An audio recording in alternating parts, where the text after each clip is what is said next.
What? You're gonna take a trip, girl, so slip into something slinky and smooth. Way, way up. Make the world goodbye, let's fly, cause girl, I got a whole lot to prove. Way, way up. I need to show you, I know you and me, we're meant to go the whole route. Way, way up. And if you stick with me, girl, you'll see what the game of love's all about. Way, way up. I'm gonna put a smile upon your face. Get ready now, you better brace yourself. We're gonna take a trip in outer space. Right now, we'll move it later, girl. On the go with me, and you'll see what the game of love's all about. It's way, way up, way, way up, way, way up, way, way up. Back your back, just grab my hand and let me show you the way. Way, way up. I nominated you the girl who I would like to lead me astray. Way, way up. I'm gonna prove to you that love is groovy, so you better watch out. Way, way up. I aim to hold you, kiss you, teach you what the game of love's all about. Way, way up. The moment that I saw you in the crowd, I plan to take you into orbit, girl. I'm gonna get as lost inside a cloud, cause that's the only way to fly. So put your trust in me and you'll see what the game of love's all about. It's way, way up, way, way up, way, way up, way, way up, way, way up, way, way up, way, way up, way, way up.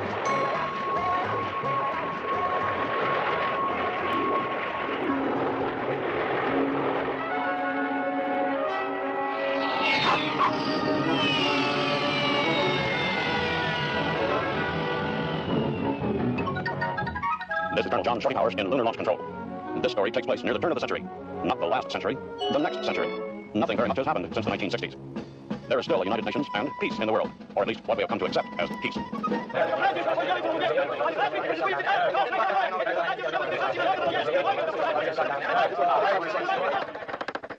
The Special Monitoring Committee of the United Nations will now come to order. And the chair recognizes the delegate from the Soviet Union. Thank you. 5 days ago, on October 22nd, a Russian woman citizen, Anna Sobolova, who is now operating our weather station on the moon, was fallen upon and attacked without warning by one of the United States personnel, who is at present operating the American weather station on the moon. This completely unprovoked assault, with deep sexual implications, only failed because of Miss Sobolova's previous experience in fighting off attacks of this nature. The United States government denies all knowledge of such an attack, and knowing the high type of the fine young American men that America has sent to its weather stations on the moon, we feel sure that this attack, if it occurred, must have been provoked by the Russian citizen, Miss Anna Sobolova herself. I charge that this high type of fine young American men are nothing but uncontrolled sex offenders of the lowest type. Sex offenders? You understand me? I give you the right to go on right.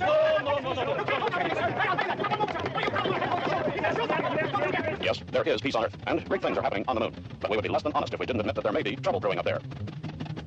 Mr. Watson, I'm not clear about a few charges made at the United Nations yesterday. Please, let me repeat. I have absolutely nothing more to say about the outrageous charges made by the Russians at the United Nations yesterday. Then you deny that one of our boys up there made an attack on that Russian girl? Well, of course I denied. I know the caliber of the men we send to the moon. I select them myself. Don't they like girls? She said, don't they like girls? Naturally, they like girls. With respect. Let us not forget we are talking about American boys. Now then, as to the reason for calling this conference, as you know, ever since our lunar station was established, it has been our policy to set up two men, a weathernaut and an astronomer. From now on, for reasons best known to ourselves, we have decided that the team shall consist of a male weathernaut and a fully qualified female astronomer. Mr. Watson, do you mean to say we're going to send a man and a woman up there to spend a year on the moon alone together? Not a woman, a wife.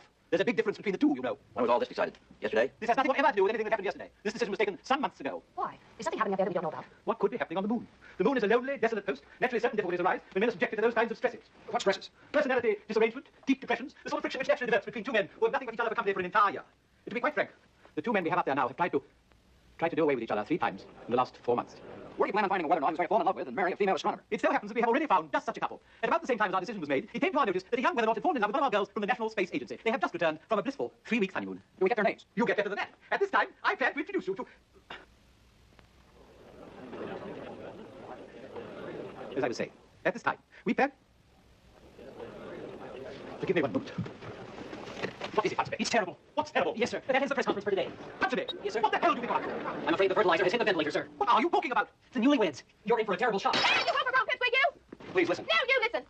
No, not there. Put it down here. Give it to me. There. Good heavens, what is this? Our first little lovers' quarrel. We can't have that. It's much too early in the day. The whole thing's blown up in our faces, sir. She doesn't want to go to the moon. To the moon, Mr. Quasit, I've been to the corner drugstore with that metabolic excuse for a man. What's wrong? Did something happen on the honeymoon? Did something happen? Well, we saw a lot of daytime television, and went to saltwater pond every afternoon. You don't shut up. Oh, yes, and he was on the phone to his mother at least 2 or 3 times a day. What's wrong with calling my mother? I know her a lot better than I know you. What were you calling her for? Instructions? Now, you listen to me. Now, children, I think you're both of you a little bit overtired. For what?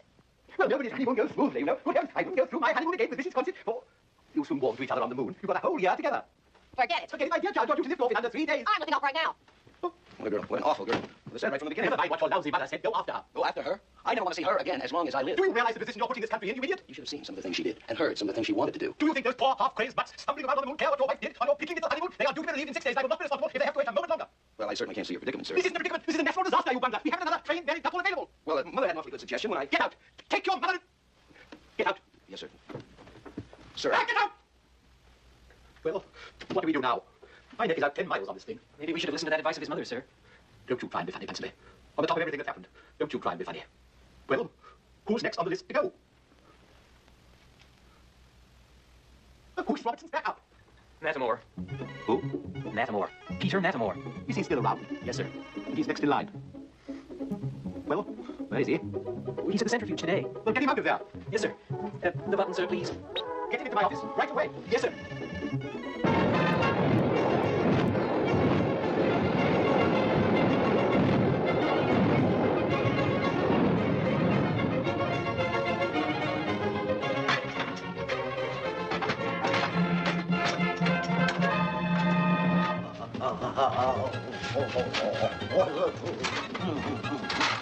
Pull yourself together, Matamore. Oh, Matamore, this way. Hello. Yeah, Mr. Watson.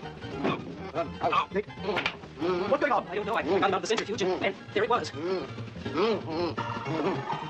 that thing always affect you like this? No, only the turns. Well, the way rumors fly around here, no doubt you've heard the bad news. Oh, you mean about the couple not going to the moon? Oh, yeah, yes, I did hear. And since you're the backup man, you know that you're next to leave for the moon on Thursday. Me? Yes, you, Matamore. And this time, you are not going to weasel out of it. Oh, well, I never weaseled out of it, sir. Matamore, you've been in training now for 11 years. Each time your name came up to the top of the list, you have done everything short of turning yourself inside out to keep yourself from going. Well, I wouldn't exactly... Meanwhile, Matamore, you have been using your position as a weathernaut to cash in on the Women's Club lecture circuit. Well, I wouldn't exactly say cash in. I made a Well, cut. that's all behind you now, Matamore. Well, don't you want me to light this for you, sir? I don't smoke. Oh, well, I think that... You're going to the moon in 3 days. Well, sir, please, if I may just point out, you know, I am the oldest weathernaut here now. You were the oldest weathernaut when you started your training. Yes, sir, I was. But, well, you see, I had plans for the weekend, and I don't know what to do about them. I was going paddleboarding at Lake Okefenokee with Stella Mary Oglemeyer. Yeah, I'll tell you what it does to your plans. Cancels them. Cancel Stella Mary Oglemeyer? Why, we're engaged, sir. You're leaving for the moon, Matamore, and that's that. Stella Mary Oglemeyer? Yes, sir. Matamore, how many girls do you know who have the necessary space training and a graduate degree in geology and astronomy? Well, the only girls I know, sir, didn't even finish high school. Why? You have exactly 3 days, Matamore, to find a girl with those qualifications and marry her. 3 days? 3 days. 3 days. Sir, I don't believe there are 10 girls in the entire world that meet those qualifications. So we have 3 of them at the space agency right now. Ponsonby's done a rundown on them, haven't you, Ponsonby? Yes, sir. Right here, sir. I'd like to see that. There you are. Here's some of the pictures of them I managed to get hold of. Yes. This is Mary Jane Saunders. Hey, she's not bad. Unfortunately, she's already married. It's Esther Davenport, 34, unmarried. Figures. She's qualified in every way. Could we go on? What's the matter with her? Well, nothing at all. At least nothing that I know of. I'm in 4 since between this one and number 2. Well, let's just say this one. Get on this right away. I want Miss 14 in my office at 4:30. Yes, sir. I don't know anything about her, really. Well, what is it to know? She's a girl and you picked her out, didn't you? Yes, sir, I did, but what I mean is that I don't know that she'd like me. Well, you've got 3 days to make her change her mind. That shouldn't be a problem for a man with your reputation. Reputation? What reputation? Don't be coy, Matamore. You have a rotten reputation with women. Everyone on the base is always saying, what a rotten reputation you have. Well, that might be so, sir, but in The actuality... country is depending on you, Matamore. Well, I mean, what else can the country do? We're stuck with you, aren't we? Are you sure? I mean, are you gentlemen sure that you are the right girl? I don't even know this man. I know that, Miss Forbes, but due to the nature of the emergency. I'm well aware of the emergency, Mr. Swanson. And as much as I appreciate the scientific opportunity involved in spending a year on the moon, the idea of marrying a complete stranger... yes, I think she's right, sir. I mean, it's the marriage business that's fouling up everything. I mean, Miss Forbes and I are just scientists, all for a year's scientific expedition. And why clutter up in a lot of marriage talk? That's not exactly what I have in mind either. Matamore, you seem to forget that unlike the Russians, we're a very religious nation. The country would never stand for another unlicensed, snap and grapple smacking of on the moon. It is not the idea of marriage I object to. Oh, good. It is the idea of being forced into it with someone I don't even know. It's a little cut and dried for me. As if I've been selected from a picture in some reader's guide. By the way, how did I happen to be chosen? Oh, well, I just happened to see your picture and You know, from that moment on, he was a changed man. He kept running around yelling, this is the girl I've been looking for all my life. I have to go to the moon with her. I just have to. Isn't that what you were running around yelling, Matamore? Well, that may not be exactly... Those were your exact words. I remember them very well. Yes, they were my words. This is really very flattering, gentlemen, but when the magic moment finally comes for me, you'll be with the man I've fallen in love with. Yes, but we haven't time for all that nonsense. You see, the moon is in exactly the right position 3 days from now, and liftoff is scheduled for precisely 0500 hours that morning. I, on the other hand, will not be in exactly the right position at 500 hours that morning. If only I could get across to you how desperate this emergency really is. Ponsonby! I'm sorry. Ponsonby!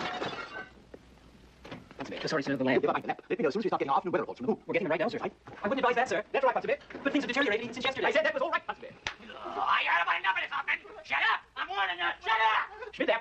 Schmidt there. This is Mr. Quonset from Cape Kennedy. You too, Quonset. Shut up! Just keep your big fat ugly mouth shut! I can't take it anymore. I've been telling you for weeks. I can't stand it anymore. Easy, boy, there.